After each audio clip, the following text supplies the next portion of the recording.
Hola, ¿qué tal? Bienvenidos a una nueva clase de agentes físicos. Hoy día vamos a ver corrientes eléctricas para la cicatrización de tejidos blandos.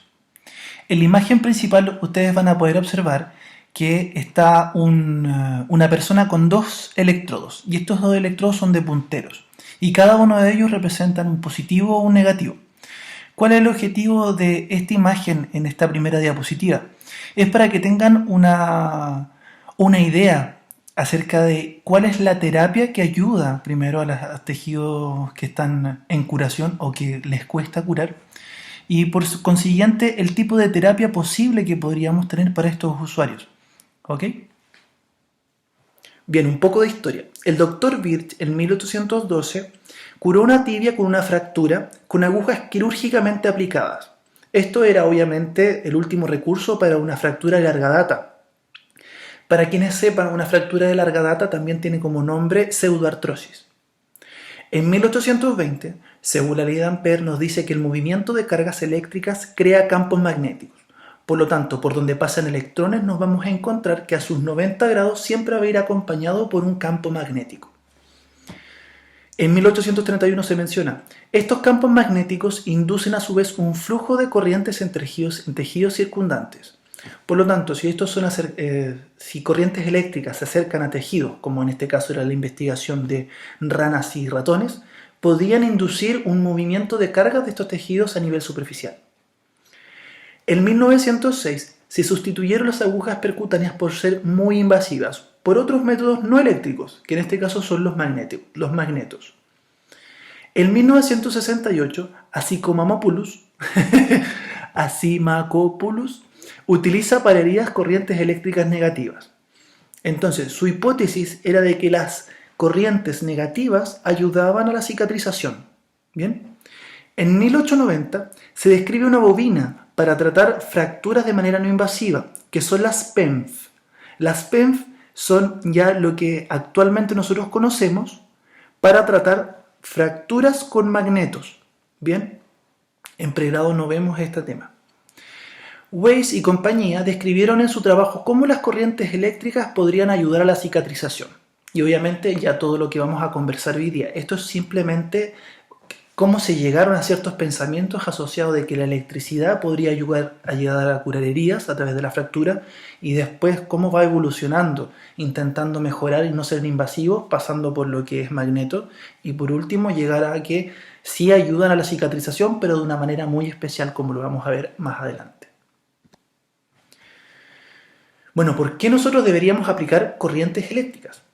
Una justificación es que un alto gasto en asistencia sanitaria es un alto gasto en recursos materiales, aumento en días cama, aumento del tiempo del profesional. Cuando ustedes trabajen o pasen sus internados o trabajen en hospitales, en salas postquirúrgicas, en medicina, entenderían un poco el concepto de cuánto estadía tiene esa persona en ese lugar y cuánto material se gasta en esa persona si es que llegara a tener, por ejemplo, una úlcera por decúbito o una persona diabética post cirugía que no cicatriza bien por lo mismo, por su falta de cicatrización, por su patología. Después nos tenemos que ir al usuario, en la cual el usuario tiene una calidad de vida muy baja, muy pobre, derivado de que siempre va a estar utilizando servicios de salud, su familia, los tiempos familiares, etc.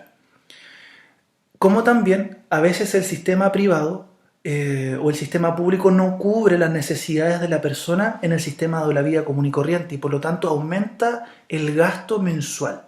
¿Okay?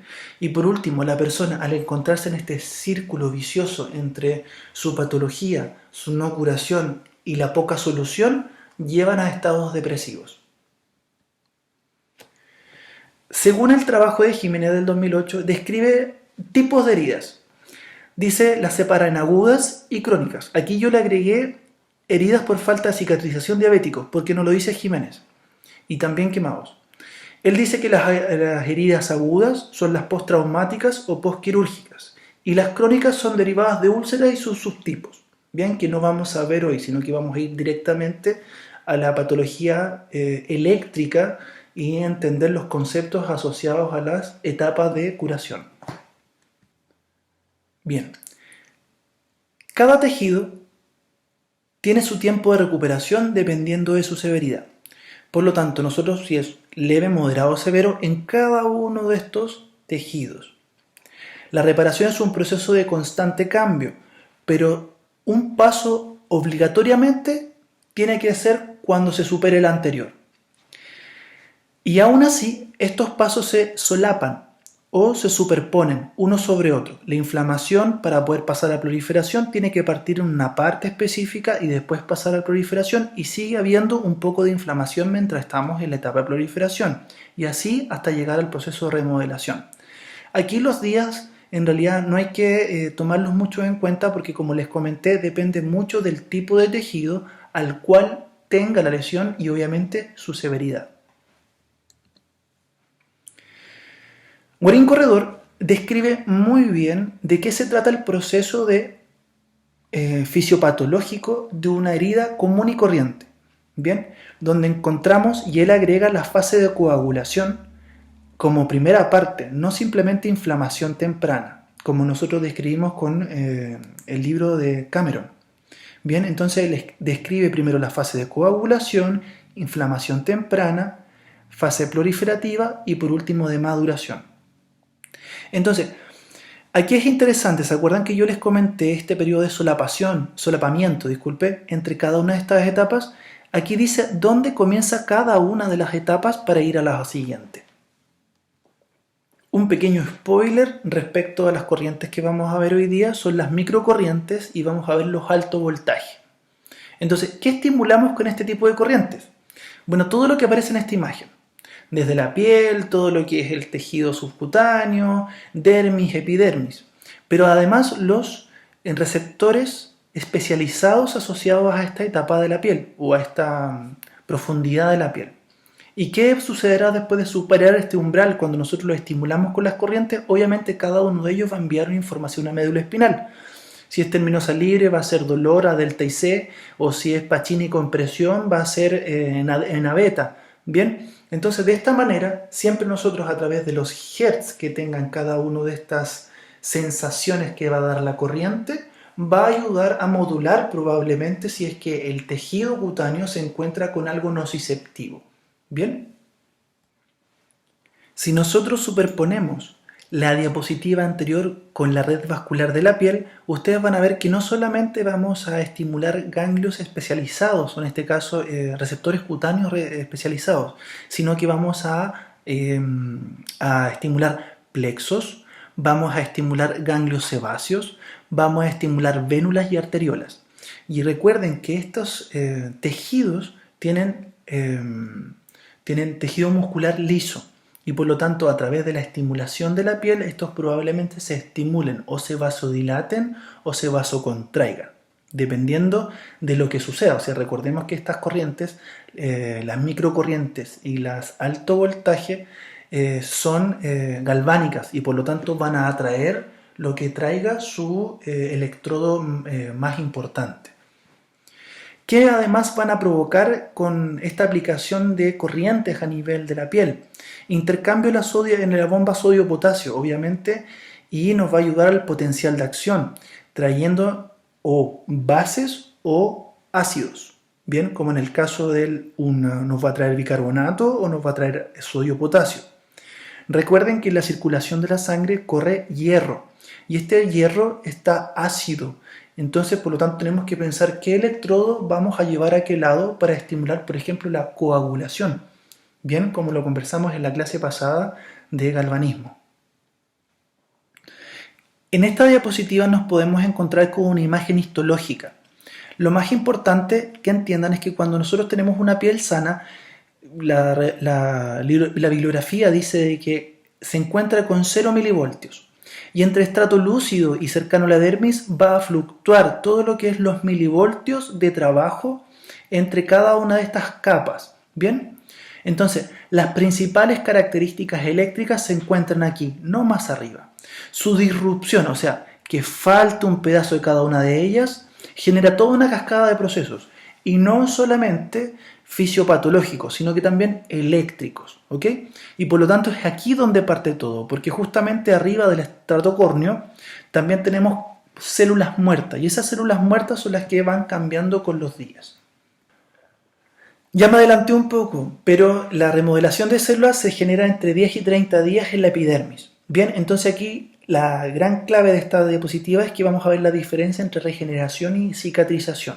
Tal como lo dice el dato, el daño superficial pasa entre 10 y 30 días y simplemente van a salir nuevas células, mientras que un daño severo es cuando ya hay una ruptura profunda y además de vasos sanguíneos, linfáticos, y se genera una costra, digámosle, y viene la fibrinólisis, todo este proceso de coagulación asociado a la zona. Un daño superficial lleva a una regeneración, mientras que un daño severo lleva a una cicatrización. No va a haber el mismo tejido en el lugar donde hubo un daño severo. Y ustedes lo van a dar, se da mucho en el tejido muscular. Bien, en el tejido muscular, cuando tenemos un desgarro, no sale otro músculo, sino que queda tejido cicatrizal. Bien. La búsqueda de la normalidad después del daño severo es la remodelación. Por lo tanto, cualquier etapa que nos saltemos será en detrimento de la curación, especialmente la continua remodelación. Por lo tanto, si nosotros nos saltamos espacios, tomando el ejemplo del músculo, nos vamos a encontrar probablemente con una cicatriz hipertrófica dentro del mismo músculo que no va a dejar que la elasticidad de esa cicatrización o de esa reparación no va a ser elástico, sino que va a ser retráctil, y por lo tanto el músculo no va a lograr nunca la contracción que tenía antes. La bioelectricidad está definida por tres elementos muy importantes. Obviamente estos son campos electroendógenos de los tejidos, o sea, significa que los tejidos de por sí tienen esta movilidad, tienen un campo eléctrico o una diferencia de potencial y por lo tanto un movimiento de cargas positivas o negativas, dependiendo de la necesidad. 2. Nos vamos a encontrar con un potencial de transmembrana, el cual es capaz de transportar moléculas, señalizar eventos dentro o fuera del medio y enviar señales a distancia. ¿Qué señales a distancia nosotros nos podemos encontrar? La galvanotaxia, en donde nos encontramos también con las bombas sodio-potasio o las bombas de calcio para regularizar la hiperpolarización. Tercero, nos encontramos con un potencial transepitelial, que son gradientes de concentración de iones que rodean las células. Entonces nosotros podríamos entender que a veces hay células que tienen más sodio, más potasio, otras que tienen más bicarbonato, que son más básicas o que son más ácidas. Entonces nosotros nos podemos encontrar fuera del epitelio con un potencial transepitelial. Bien, esta es la diapositiva que más me agrada para poder explicar todo lo que ya hemos conversado un poquito de los conceptos de bioelectricidad. Vamos por arriba, dice, ojo que esto es solo la expresión eléctrica de una herida. Al mismo tiempo sucede la reparación tisular, o al menos se intenta. Bien, comento desde aquí, disminuye la resistencia. Si nosotros aumentamos el paso, o en este caso generamos una ruptura, una disrupción de la piel, vamos a disminuir la resistencia del paso eléctrico. Por lo tanto, para los tejidos es más fácil, o sea, para los electrodos es más fácil que su electricidad llegue más profundo cuando hay una herida. Bien, obviamente hay electrodos para colocarse dentro de las heridas. Tenemos una tendencia de elementos generales cuando tenemos la piel sana, donde el sodio quiere entrar lo más profundo y el cloro tiende a salir. Entonces, si entendemos este concepto, sabemos que podríamos atraer elementos positivos desde adentro hacia afuera. ¿Por qué? Porque existe la galvanotaxis, que es la atracción de células hacia una carga eléctrica. ¿Qué nos dice este dibujo? Que cuando hay una herida, aumentan las cargas negativas exteriores y las positivas tienden a ir a estas células.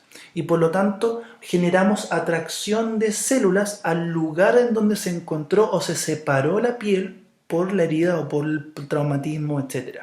Bien, esta energía que tiene este pequeño lugar son 5 microamperes por centímetro cuadrado.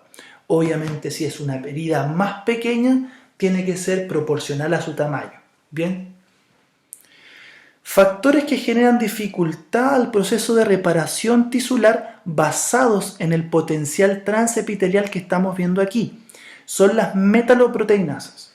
Estas metaloproteinasas se encuentran de manera natural afuera de las células. Pero cuando se concentran en un punto porque una herida no sana, tienden a degenerar el colágeno. Por eso metaloproteinasas son metales que rompen proteínas. ¿Y de qué están hechos los colágenos? De proteínas. También nos encontramos con infecciones oportunistas por un sistema, ¿cómo se llama esto? Un sistema, no es linfático, es un sistema, perdí el nombre, es un sistema inmunitario menor. Bien, entonces tenemos que entender el contexto de la persona como algo importante dentro de nuestra terapia con electricidad. La primera corriente que vamos a encontrarnos aquí es el alto voltaje. El alto voltaje, como su nombre lo dice, va a trabajar con voltaje, no con intensidad en miliamperes. Por lo tanto, el aumento de sensación del usuario va a ser en milivoltios. Bien, entonces trabaja con voltaje, no con miliamperios, trabaja con milivoltios.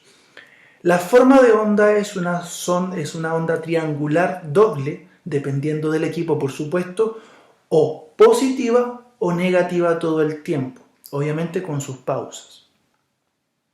Los parámetros del alto voltaje dependerán primero de su polaridad. ¿Qué es lo que queremos que sea el electrodo activo, el ánodo o el cátodo?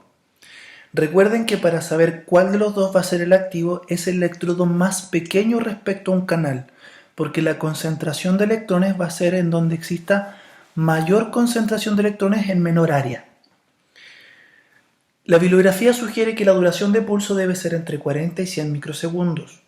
La frecuencia entre 60 y 125 Hz, pero más abajo vamos a darnos cuenta que depende mucho de otros factores. Tiempo de sesión entre 45 y 60 minutos, entre 3 y 7 días a la semana. Esto es un tratamiento intensivo, porque entenderemos que estas corrientes son para usuarios que tengan una falta de cicatrización en su normal proceso de su herida. La amplitud de la corriente, en este caso, no es el ancho de pulso, sino que es cómo siente la corriente el usuario. En este caso es liminal, tiene que sentirse inferior a la respuesta motora, por lo tanto submotora y en milivoltios. Como aparece aquí, y que es lo que sugiere otro autor, es que 120 Hz van a ser para tejidos sin granulación y 60 Hz para tejidos con granulación. Como creo que ya había dicho en esta presentación, la aplicación de estas corrientes son poco profundas. Bien, ¿qué es poco profundas? Hasta 1,5 centímetros. Microcorrientes. Estas son corrientes que son monofásicas, interrumpidas en el tiempo, cuadradas o rectangulares. Entonces, o pueden ser o positivas o negativas. Por lo tanto, recuerden que el tratamiento va a indicar qué tipo de electrodo va a ser el principal dentro de su tratamiento. Características de la microcorriente. Como ya les mencioné, pueden ser solo cátodo o solo ánodo, dependiendo cualquiera que sea su electrodo principal. La intensidad, y aquí es donde hace la característica principal de las microcorrientes, es que su intensidad va de 1 a 1000 microamperes. Eso significa que es la milava parte de un miliamper. Entonces, ¿y qué sugieren los autores? Que se utilicen 750 microamperes. Su frecuencia puede ir de 1,60 y la duración de fase dependerá de los hertz. Bien, la duración de fase la dejo aquí porque aquí es como se suma la duración de fase, derivado obviamente de la pausa. Y la aplicación 60 minutos. ¿Ok? Esta es una aplicación infraliminal, por lo tanto no se siente. Este cuadro sirve para las microcorrientes y para alto voltaje. Vamos a entender que hay tres conceptos importantes que tomar cuando elijamos entre cátodo y ánodo. Es que uno tenemos desde la fisiología, después tenemos desde la clínica y tercero desde el momento de aplicación. ¿Qué nos dice la fisiología? Si queremos ocupar el cátodo, una activación de macrófagos con aumento de fagocitosis, por lo tanto sería una actividad bactericida. Angiogénesis, por lo tanto generaríamos aumento de vasos sanguíneos, migración y proliferación de fibroblastos y además producción de colágeno. Entonces sería siempre, si lo piensan, esta es la primera etapa, o en este caso entre la inflamación y proliferación. Desde la clínica nos dice que podríamos reparar heridas, Después, reparar y aumentar la resistencia al tendón a la carga, siempre y cuando nosotros apliquemos estas corrientes a un tendón superficial, ojo. Y el momento de aplicación, que sería de 1 a 3 semanas, con respecto a una fase aguda de la curación de una herida que le cuesta curar, ¿ok? Basémonos en eso, que le cuesta curar. No todas las heridas son necesariamente, vamos a tener que ocupar estas corrientes. Después, si queremos elegir el ánodo respecto de la fisiología, ¿qué va a pasar si ocupamos el ánodo? Va a haber una migración y proliferación de células epiteliales y aumento de la resistencia tisular. Por lo tanto, va asociado mucho a la fase ya proliferativa maduración. Y esto quinta o octava semana relacionado al tipo de tejido que vimos en la diapositiva anterior. O sea, las diapositivas anteriores, en donde le decía el tipo de tejido que podría estar en problema y obviamente su severidad. ¿Ya? Entonces, lo más importante de este cuadro es esto, o sea, que siempre cuando es más agudo vamos a ocupar el cátodo, siempre cuando ocupemos el ánodo va a ser cuando sea más subagudo o crónico y va a depender de estos periodos fisiopatológicos. Bien, aquí dice muy bien, o sea, si hablamos de células epiteliales ya hablamos de proliferación. En cambio aquí de angiogénesis es cuando hay una reparación de un vaso sanguíneo que probablemente se rompió. Consideraciones especiales, y creo que ya hemos mencionado algunas. Tenemos el tipo de electrodo especial para estar dentro de la herida. Nosotros tenemos electrodos que en realidad más que especiales tienen una capa de gasa con líquido que ayuda, en este caso solución salina, para que el electrodo de nosotros vaya arriba. Y al ir el electrodo arriba de este apósito con este líquido, podemos estar sobre la herida sin hacer ningún daño o infectarla. ¿Bien? Después tenemos un electrodo adhesivo no invasivo que puede ir en la periferia de la aplicación de esta herida. Después tenemos tamaño del electrodo. Siempre vamos a entender de que el electrodo pequeño se va a comportar como el electrodo activo y el electrodo grande se va a comportar como el electrodo masa o indiferente. Y lo que dice al final de la diapositiva, que se defina cuál va a ser el activo. Entonces, por eso la gracia de esta imagen, que en realidad, en este caso, este sería el activo y este sería el masa. O si este es el masa, este es el activo o este podría ser el activo. ¿Bien? Bien, tipos de electrodos. Aquí vamos a sacar un poquito las dudas relacionadas a lo que mencioné en la diapositiva anterior. Entonces, aquí nos encontramos con electrodos, primero adhesivos. Ustedes los conocen, tienen gel. Este gel se va gastando con el tiempo y obviamente son desechables. Estos van alrededor de la herida. No van dentro de la herida y no pueden ir dentro de la herida. ¿Por qué? Porque al ser adhesivos y usted ya lo ocupó con otra persona, podríamos ser un vector de contagio a una herida que esté supurada o que no esté infectada. Después, tenemos los electrodos que son estos mismos electrodos, que pueden ser estos o pueden ser estos de goma carbón, que van sobre la herida o sobre la gasa con solución salina. Por lo tanto, vamos a entregar la sensación eléctrica a través de la gasa húmeda sin que este electrodo o este electrodo esté en contacto directo con la piel. Obviamente se prefiere que no sea esto y que sean estos para que estos son lavables y obviamente se pueden sanitizar de mejor manera. Y después están estos que son desechables, que son electrodos son apósitos con líquido adentro para que ayude a la cicatrización. En este minuto yo no me acuerdo qué tipo de líquido va dentro de eso, pero generalmente se ocupa solución salina o soluciones asociadas a cicatrización. Bien, esto ya se los comenté, son los de goma carbón. Aquí tenemos un electrodo que son hechos para microcorrientes para el trabajo tendinoso, ¿ya? Superficial, por supuesto. ¿Ya? Y por último tenemos un electrodo que son los punteros que los vieron en la primera diapositiva de esta clase. Y no llevan ningún tipo de gel, ¿ok? Yo no he leído ningún trabajo que hable de que estos electrodos para mejorar la cicatrización tengan que ir con algún gel o algún tipo de crema. Hay un profesor de Santiago, si lo siguen, él es Esteban Fortuny, él trabaja mucho con peelings. ¿Y qué es el peeling? Es la aplicación de corrientes a nivel cutáneo para mejorar la visualización de la piel. Y él probablemente sí utilice esto con algún tipo de crema asociada, pero ahí yo ya desconozco porque no es mi área. ¿Qué tipo de equipos son los que pueden entregar las corrientes de microcorrientes o equipos o alto voltaje? Estos equipos, sin hacer ningún tipo de marca ni tampoco querer vender ninguno, este equipo tiene algo interesante. Es el primer equipo portátil que veo que tiene un equipo de microcorriente y creo que no sale más allá de 120.000 pesos. Es un equipo que además tiene una batería, entonces al final es un celular.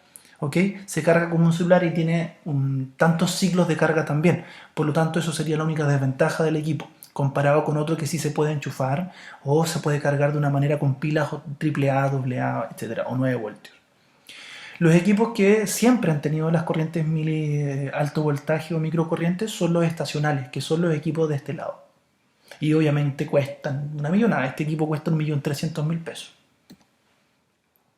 Indicaciones generales que les va a aparecer en todos los manuales de microcorriente o de alto voltaje. Para el edema, para el dolor crónico, para el dolor agudo, dolor crónico, espasmos musculares, puntos gatillo, analgesia. Pero tenemos un problema, ¿no? Y esto no es lo mismo para lo que nos sirven las corrientes diadinámicas, no es lo mismo para lo que nos sirve el TENS, no es lo mismo para lo que nos sirve las corrientes TIF. Entonces aquí tenemos realmente un problema porque esto es lo que nos dicen todos los fabricantes. Pero ¿qué es lo que pasa? Nos olvidamos de lo específico de la corriente porque la corriente va al tratamiento del tejido. Y como les comentaba en un principio, si el tejido se repara, también se va a reparar los conductos eléctricos. ¿Y qué otros conductos eléctricos va a reparar? Va a reparar las A beta, por ejemplo, de un receptor cutáneo especializado. ¿Qué va a cambiar? Va a cambiar la cantidad de vasodilatación que tenga la zona derivada de la angiogénesis que tenga el lugar asociado al electrodo donde vamos a colocar nuestro equipo. Bien, entonces aquí, y esta parte es la que realmente importa de la diapositiva, de las indicaciones. ¿Por qué? Porque son heridas de larga data que no son, o son reincidentes.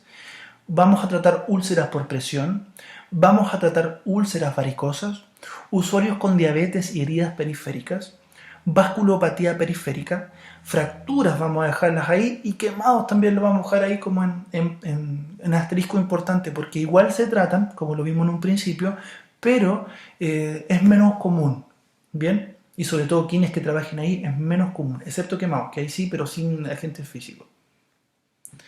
Contraindicaciones. Obviamente es esto más las que ya sabemos de electroterapia, pero estas son específicas. Contraindicaciones absolutas. Pacientes portadores con marcapaso o con enfermedades cardíacas descompensadas, lesiones cancerosas, primeros 3 meses de embarazo. Las relativas serían efecto dosis dependiente del tratamiento. ¿Por qué? Porque si no tiene ningún efecto en el tiempo que ya esperamos que sea, obviamente no la vamos a aplicar y vamos a ver otro tipo de avance, o a lo mejor necesita tratamiento directamente con la enfermera que haga un raspaje o indiquemos antibióticos asociados al usuario porque se infectó. Esto es importante también mencionarlo, nosotros no vamos a tratar zonas con estas corrientes mientras estén, y sería una contraindicación, mientras estén con infecciones. ¿Bien? Esta diapositiva la creé para que ustedes vayan sumando un poquito más de pensamiento kinésico o lógica kinésica. ¿Para qué? Para que sigamos creciendo en otras áreas sin desmerecer las otras o los otros profesionales. Entonces, parto. Si ya tenemos conocimientos acerca de lo que hace el frío y el calor en los tejidos, por lo tanto, vasodilatación, vasoconstricción respectivamente, tenemos conocimiento para generar aumento de sangre o disminución de sangre en lugares que nosotros queramos. Si ya sabemos hacer masajes, que en este caso no solamente masajes de relajación, sino que drenaje linfático o venoso, vamos a tender a mejorar un lugar que probablemente tenga una úlcera venosa o problemas de piel asociados a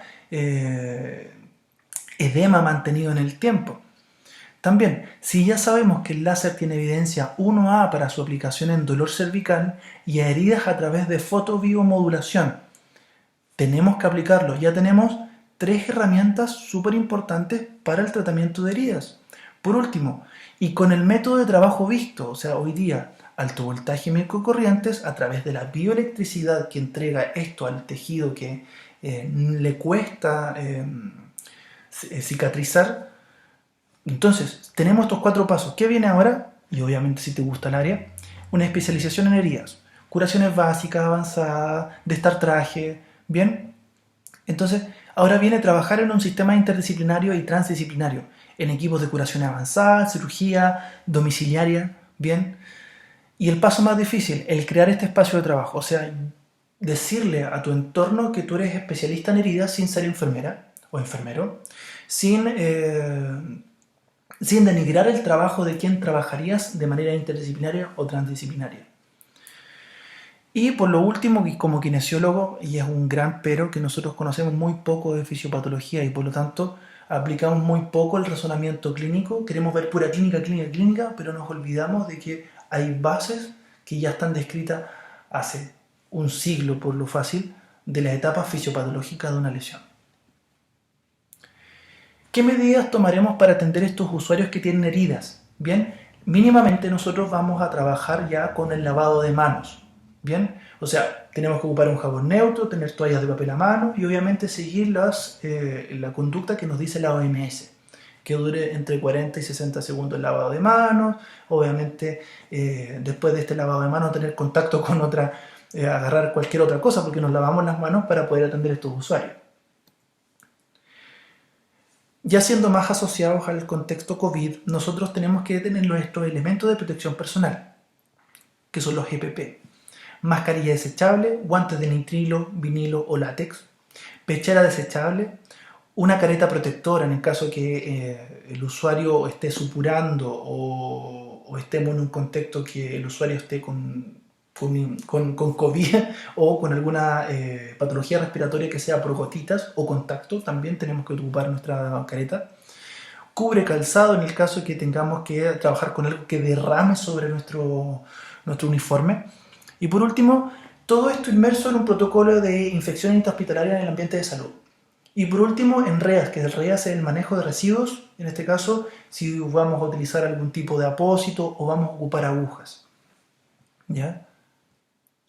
Cuando nosotros trabajemos en el ambiente hospitalario o en el ambiente privado, siempre es bueno ir mejorando los sistemas de evitar la propagación de un probable virus o bacteria que se encuentre en las superficies. La corriente UVC ha demostrado ser germicida y obviamente eliminar los virus de la superficie con poco tiempo de exposición, hablando desde los 15 minutos en adelante. Obviamente esta luz ultravioleta es peligrosa para la vista, por lo tanto hay que aplicar cuando nadie esté viendo o a través de un vidrio, bien, porque la luz UV no pasa a los vidrios. Conclusiones. El determinar en qué etapa de la reparación tisular se encuentra el usuario es clave para la intervención con nuestros agentes físicos y no solamente los que vimos hoy día, sino con todas las conclusiones que llegamos, el láser, vasodilatación, vasoconstricción. El tener hallazgos clínicos asociados a la pérdida de continuidad del tejido son indicadores asociados a la recuperación y o a falta de tratamiento del mismo. Cuando nosotros nos encontramos que la etapa fisiopatológica no va acorde al tipo de tejido que estamos viendo, obviamente nos va a decir qué debemos hacer. La aplicación de corrientes para la disminución de tiempos de cicatrización es válida y la realiza el kinesiólogo con sus agentes físicos. Las características mencionadas nos dicen que debemos crear espacio para nuestra profesión y obviamente inculcar que nuestro trabajo es interdisciplinario hasta donde podamos ayudar al usuario, que es el fin último. La visión holística del usuario, o sea, todo su mundo, y una intervención interdisciplinaria, transdisciplinaria, daría resultados a corto plazo, disminuyendo todas las justificaciones iniciales que nos decía la primera diapositiva. El fin último u objetivo específico de este tratamiento es promover el correcto desarrollo fisiopatológico de una lesión y activar la migración celular a la zona. Se ocuparon varias referencias para este proceso de creación de esta clase y muchas gracias por escuchar y espero tengan muchas preguntas. Que tengan un buen día.